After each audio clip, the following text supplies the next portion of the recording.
Okay, so this is Fola's personal Minecraft tutorial. So first item on the agenda is, I think that says how to make shears. I'm just gonna start from bare bone basics. So first thing that you're gonna want to do is place down your crafting table, which the recipe for that in your little survival inventory will be 4 blocks of wood. So that's how you make that. Then you need to make a furnace. This here is the recipe for a furnace, so that's how you make that. Boom. So once you got your furnace, hopefully when you went mining and you found some iron ore, which looks like that, you'll mine that and you'll get some of this. And then you put that in there and you get the iron ingot. I'm just gonna, I mean, you probably know all this already, but so to make shears, all you need is 2 iron ingots, and you put them like that, and boom, you got your shears. Now, good tip, if you ever forget how to make this, if you click this little book here, right here. Alternatively, you could, what I usually do is look up the item, so you find it and find the recipe. So that's what you do if you forget. But yeah. Now, you know how to, I'm pretty sure you know what to do with this. You can get the wool. Nice. You can make a bed. Alternatively, if you don't have shears, you can get the wool another way. So the other thing you asked was how to do redstone. So I won't lie to you, I'm not the greatest expert on redstone, but I can teach you a couple basic things. So bare basics, simple. This is redstone. The best way to think of it is as a wire, like an electric wire. This is what kind of carries the energy, I guess. And then to power it, because right now there's no live signal, but once you place a redstone torch, that then powers it up. So you can tell if it's powered if it's not bright, and then it'll do that if it is bright. Alternatively, to power it, you can also use a block of redstone. Both power sources will let it travel 15 blocks, not including the block that you want to power. So, for example, if I do that, it will activate, but then one more and the signal is dead, as you can see.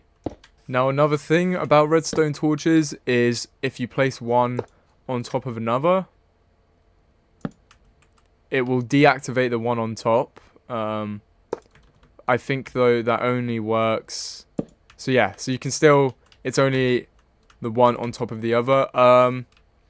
That's not necessarily a bad thing though, because you can kind of utilize it in different stuff. I can't really think of a way to do it though off the top of my head. So you know that both of these allow it to travel 15 blocks.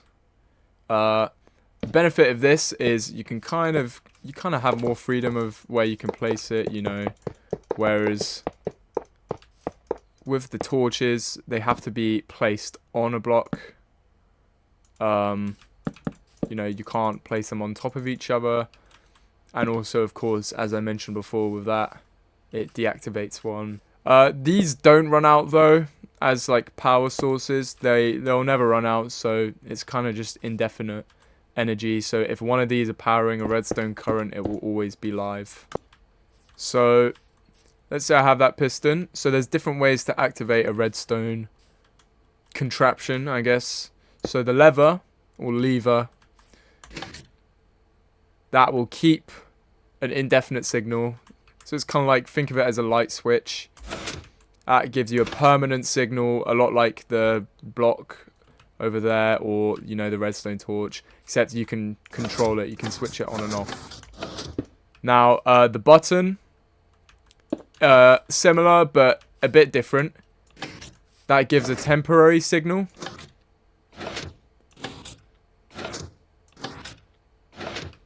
Then you also have pressure plates. And the way these work is they send a signal as long as something is on them. So that could be me. And as long as you're standing on it, it will work. But then as soon as you get off, there's a bit of a delay. And as soon as you get off, the signal deactivates. So it can either be you who goes on it. However, animals and mobs work as well. Items won't activate it. I think they may have used to, but obviously they don't anymore. Another thing that was recently added is a target block. These are pretty cool, but they're not that useful for simple stuff like what you're probably going to be doing, because that's all I know how to do. But basically how they work is if you shoot an arrow at them, gives you a short signal. So yeah. So say you wanted to, I don't know, an example would be like, see? If I put a note block there.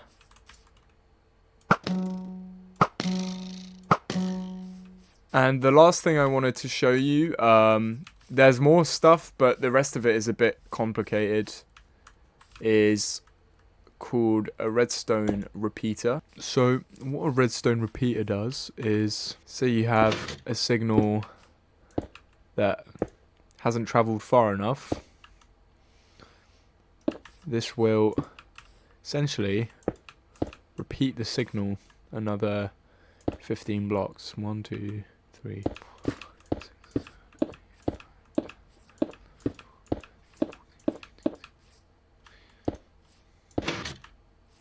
So there you go. You can repeat it another 15 blocks. And you can do a bit of messing around with it, but you probably won't be needing to do any of that. But what you can do is delay the signal by 1, 2, 3 seconds.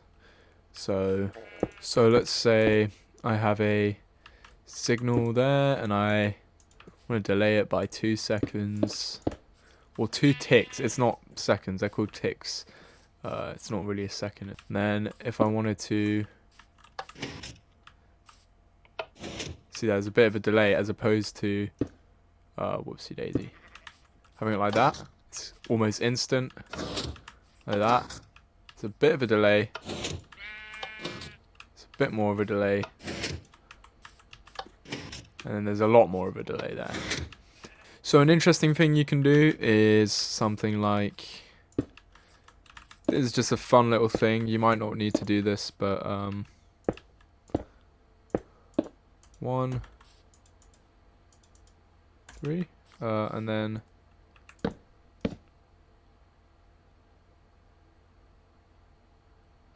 you can have a repeating signal going out. Okay, here's a cool thing you can do. So if you want to make maybe a arrow attacker, you want to attack them with a bunch of arrows, like a kind of booby trap.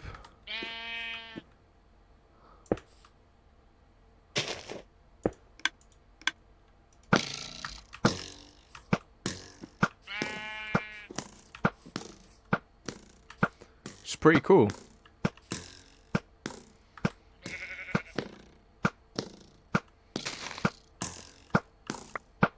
Something though important to note is if you have something like this running all the time, it might make your world a bit laggy.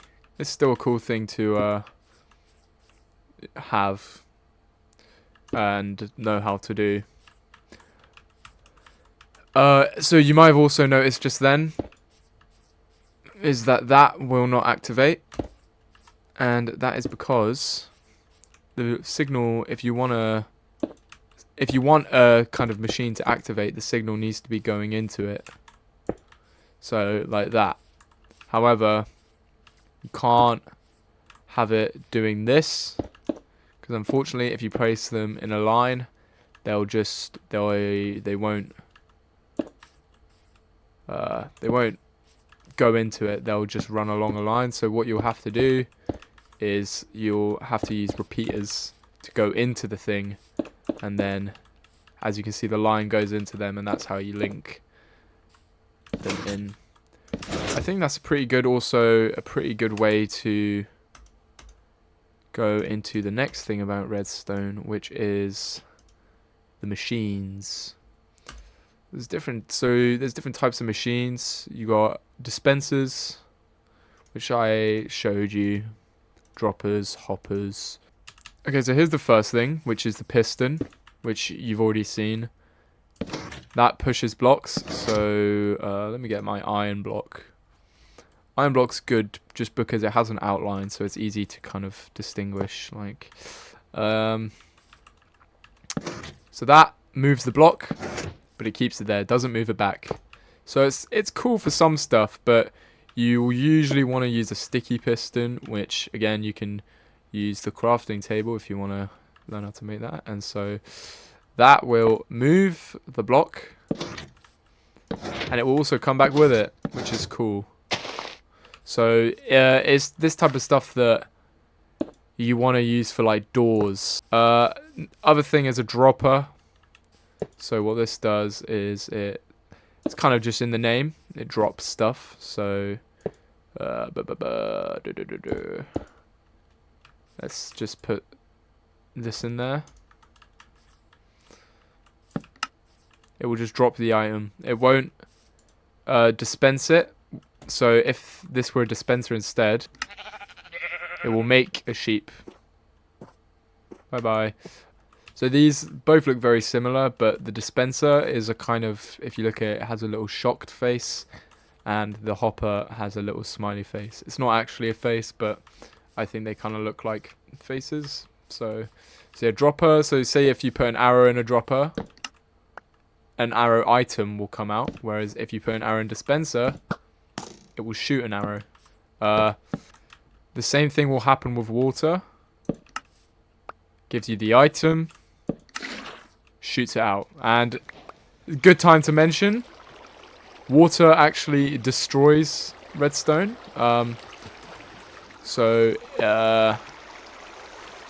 if ever you're doing a big meticulous redstone build, you might want to make sure you keep it away from any water source, because the torches and this stuff, and I think the repeaters as well, yeah, they all get swept away by the water.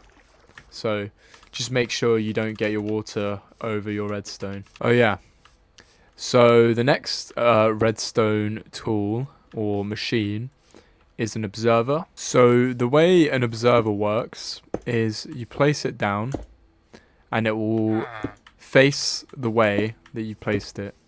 Now this bit is the back, so that red bit there, that is kind of the best way to think of it, is that's kind of like the redstone, and then the redstone leads into it, and then that leads into your thing. And then the front kind of looks like a bit of a grumpy face. And what this does is it detects any sort of change in the kind of block in front of it. So if I'm to place a block here, it will send out a signal, and every time it changes. So if I place it, this guy's annoying. Get out of here. Get out of here. Yeah, don't come back. Get in the boat. Get in the boat. Yeah, you're in a boat now. You can't get out. So this will detect a change in the block in front of it. So place the block, sends out a signal. Break the block, sends out a signal. It's kind of like a button, sends out a short temporary signal. So a good way to utilize this is, say you want to make a sugarcane farm. As you do that, yeah. And what will happen is they'll grow. Eventually, they'll grow all like by themselves. So let's say they're all growing, and then one of them gets up here. That will break them, and you can harvest them. So how I've made this is, I'll give you a proper tutorial. So I need to explain another thing first. But if you want to harvest stuff, what you want to use is a hopper. which is this thing. These allow items to travel.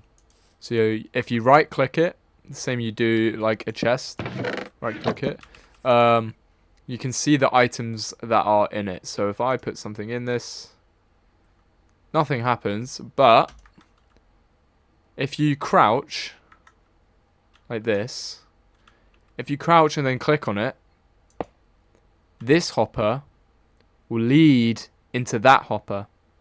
Okay, so it's they're a little bit complicated, but essentially you have to place them in the direction that you want them to lead. So you kind of work backwards. So if I want them to go into this chest, first I place the chest, then I go to the back and I place the hopper going into it, and you can tell if it's going into something by if the little nozzle is going in that direction as opposed to just going down. So if there's a little tube going that way, then you know that it's going in there. So you try right click it, you can access it, and then when you crouch, you place it. And that's the same with any other thing. Chest, crouch, you place one. And same with a crafting table and a furnace, and you know all of the other like interactive blocks. If you crouch, you don't interact with them.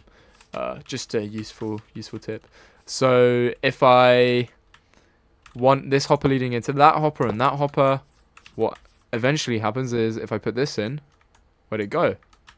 It's in there. Is it in there? Is it in there? No, it's in there. So that's pretty cool. And basically what you can do is, leading back to this, let's not wait for the grass to grow, but just a demonstration. So let's just say this has all been growing for a while, and then one of them will grow up there, and where have they all gone? They're in your chest. So you can literally just leave this idly and it harvests it for you. So you want to start, place 4 blocks that way. This is how you make your sugarcane farm. 1, 2, 3, 4. Then you want to go under these blocks here. You want to go behind, go under these blocks. Place 4 waters. You actually don't need 4. You just need to have it flowing. But what you want to do is place your observers. Make sure the red bit is at the back. So the front of the piston is the front of the observer with the grumpy face. And the back of the piston is the redstone bit. Oh, water. The water's in there. So this bit's a bit tricky, but just make sure the water does not leak. But you know, it's fine as long as there's all of those holes are blocked up. Then you shouldn't get any trouble.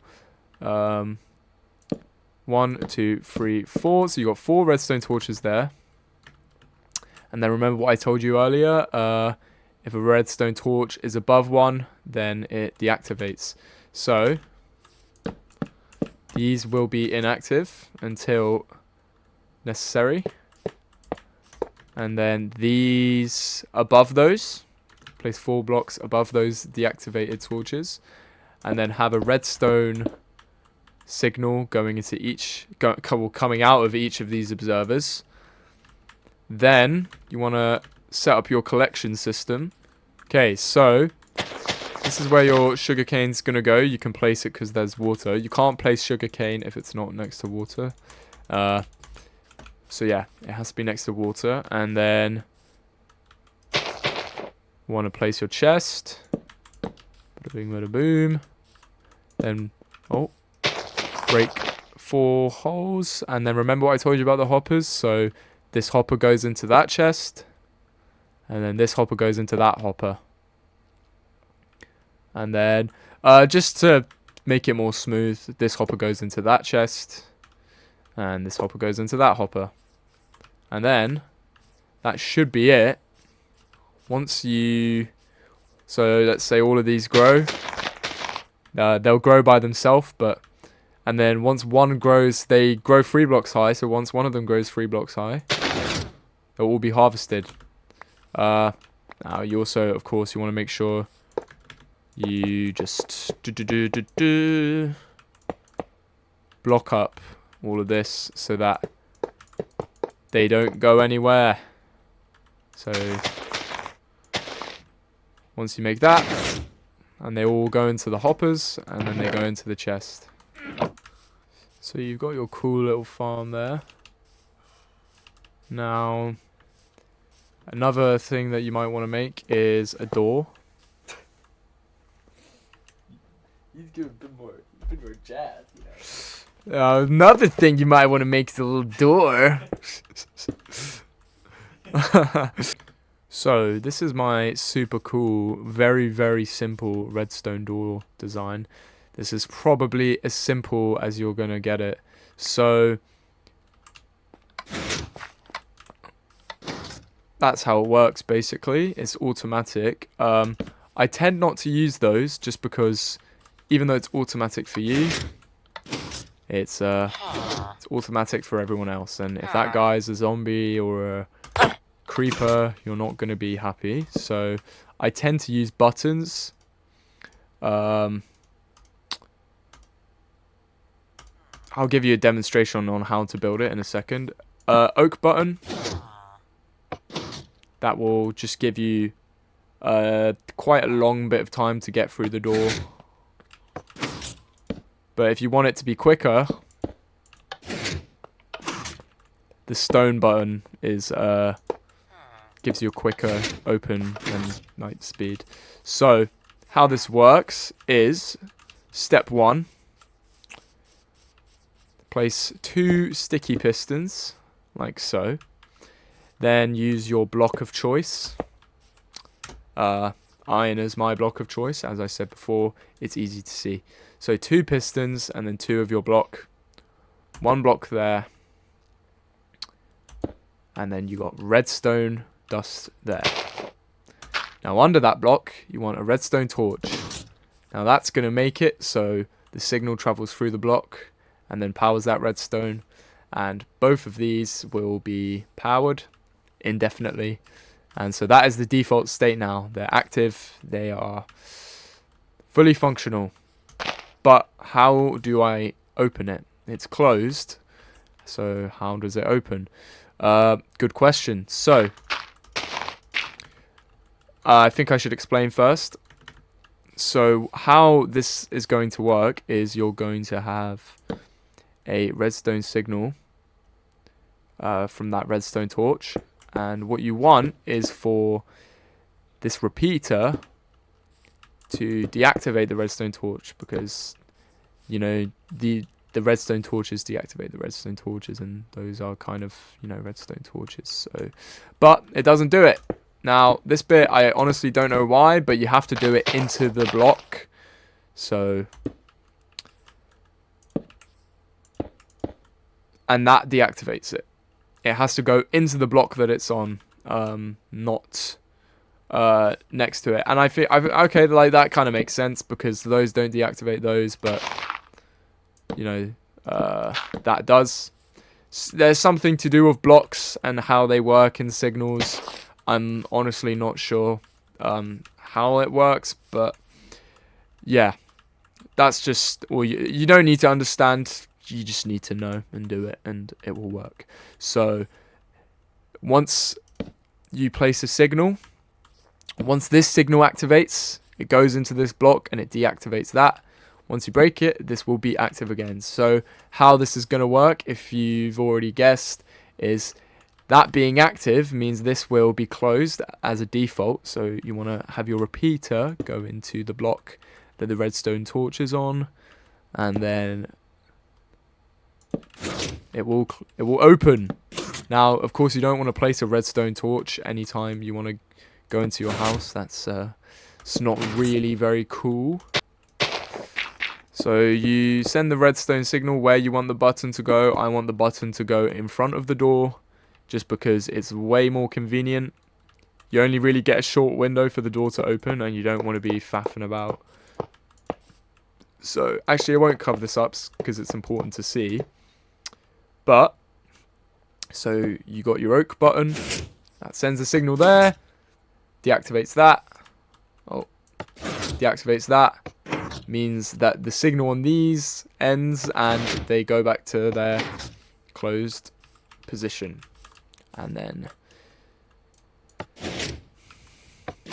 So yeah. That's basically how that works. And of course you're going to need it on the other side. Oh.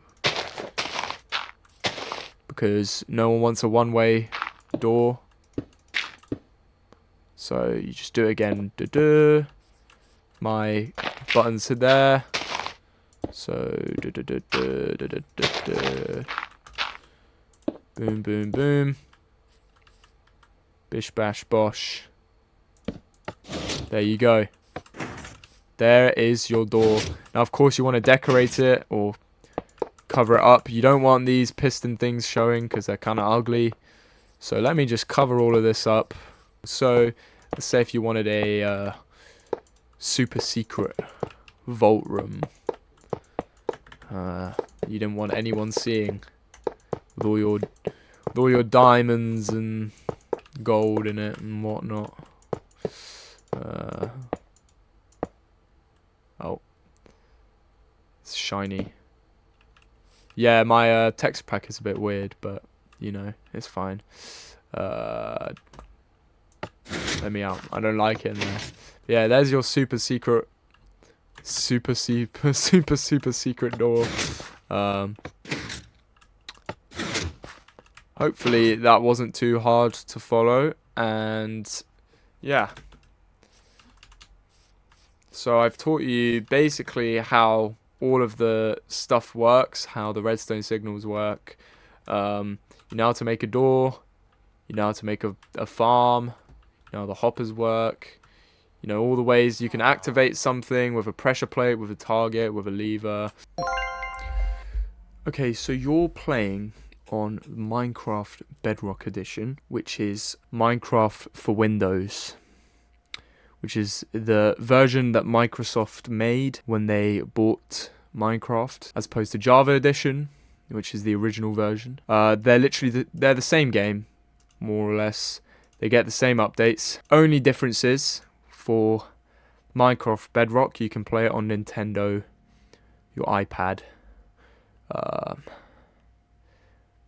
Basically anything. You can play it on anything. Whereas Java Edition, you can only play it on computer. But with Java Edition, all the skins are free. So these are all my skins. All I had to do was install the file from my PC and drag and drop. And yeah, I have a bunch of different skins that I got for free. But you can only do that on this version, which you can only play on computer. Fortunately, though, I also have Bedrock, so I can show you. I actually had to buy these separately, but I can show you how to get it on Bedrock. I have not played this on my PC. I've only played it on my PlayStation, but okay. So here's my skin. So what you first want to do, what you have to do, unfortunately, is here is the Minecraft marketplace. This kind of overstimulating mess is how you're going to buy your texture packs and your skin packs and whatnot, which on my version is free. So, haha. So yeah, I guess you just want to go to skin packs. Skin packs by Minecraft. Price low to high and find anything free. Mount Olympus. Ah, what's this guy? Achilles. Oh, okay, so I think this is a free one. I think this is free. So let me just see if this. Okay, purchase complete. Okay. Oh, okay, that's cool. Okay, so it's completely free. All you have to do is down. So once it's free, I think I need to download it. Download Mount Olympus to your device. I don't really want to do that, but it's fine. Okay, so it's downloaded. And I think now that you've downloaded your free skin pack, I honestly don't. You shouldn't really be spending money on that stuff. So make sure you get a free one. You can find a nice free one. So, and then you get taken to your skin page. So change classic skin. One thing you can do, I should say, is you can actually make your own. But this is just a really stupid thing, and all of these cost money, and it's really hard to do, and it's just not worth it. So I just recommend getting a free skin pack. Here's another. I think this is a free skin pack I bought. This is one that Minecraft has made themselves. It's a pretty classic one. Got different Minecraft mobs. You got a creeper wearing Steve's face, Steve wearing a creeper's face, which is lovely. Creeper in a tuxedo and a party hat. I think this was for some sort of anniversary event. First birthday skin pack. Oh, maybe it was actually. Anime Legends 2. That's the one I'm using. You got this guy. Is who I'm using right now. Uniqlo. I think this was another free one, but I don't know if you can still get it. See in store. Might have been a limited time thing. See if you can find that one though. You might like this one. I think it's just a collaboration with Uniqlo, the brand. Norse Mythology is another one. I think this one was also free. This one kind of looks like you. This one kind of looks like Ago. This does not look like my dad actually, so I was gonna say that, but he doesn't. This is the one I just downloaded that you watched me, so this is a pretty cool one. Hercules. Who's this? Just Greek girl apparently, and I'm assuming this is Greek boy. Yep, that's Greek boy. And Athena. Yeah, that's pretty cool. That is a pretty cool thing. This guy's pretty cool too. What's he? Zeus. And I'm guessing this is Olympus. Not Olympus. Poseidon. And Olympus is the mountain, of course. Okay, so yeah, that's a pretty cool skin pack. Pretty groovy. Completely free as well. So yeah, hopefully you like that one. So yeah, that's basically how you change your character. It's a lot more complicated than the way I usually do it, which is just drag and drop a file, but that's Microsoft for you. You've got to pay and do everything. Really complicated. But yeah, that's just